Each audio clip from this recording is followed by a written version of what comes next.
I'm an immigrant from Vietnam, right? So yeah, so my parents took us here when we were kids. I came here when I was about maybe 9, 10 years old. So the transition from Vietnam to the States, right, was pretty critical to who I am today. The idea of this new cultural experience of home and home experiences for me and family has completely changed since that transition.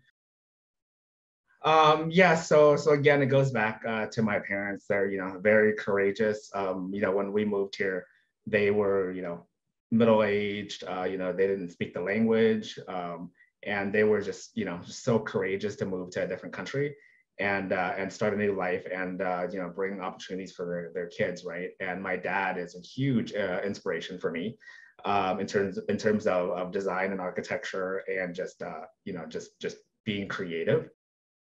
Yeah, so personal values, again, goes back to, families really, the idea of fundamental, importance of a family is really important to me growing up, and then, coming from the Asian culture, there's a lot of respect, for our elders, for the environment, for our peers, and then there's this idea of authenticity and honesty that I was raised with, and all that really boils down into like these concepts that we practice every day in architecture. Compassion for people, for the environment, sustainable design.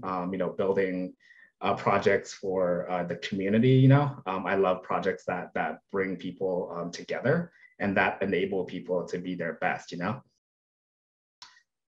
Yeah, so how I approach design is, it's unique to me, but I'm sure it's shared through, other professionals in the industry, creative professionals. We approach design similarly, where like I personally start to look to research a lot about the ideas and the project constraints. I would go to spaces that are similar experientially for research, reading about, the site or, that sort of thing, just doing that research behind the project to support the project. And then, I do a lot of sketching to test some of the ideas, right?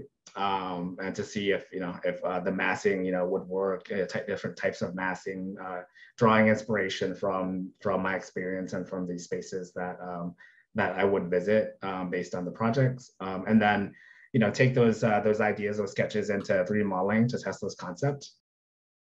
You develop a team, and then the main thing, right, is that you trust. You trust your team, and you have a process, and everybody understands the process, and then you trust your team to pull through. Everybody has their part in the project, and trust is just huge. And technology is going to drive a lot of the design process. Ideas of generative design is going to be really important. And although we're utilizing AI and machine learning to generate ideas, I think some people are fearful of that, but I think we should, as designers, should leverage technology to help us make the best decisions for the project versus, having artificial intelligence generate, the project for us, right? So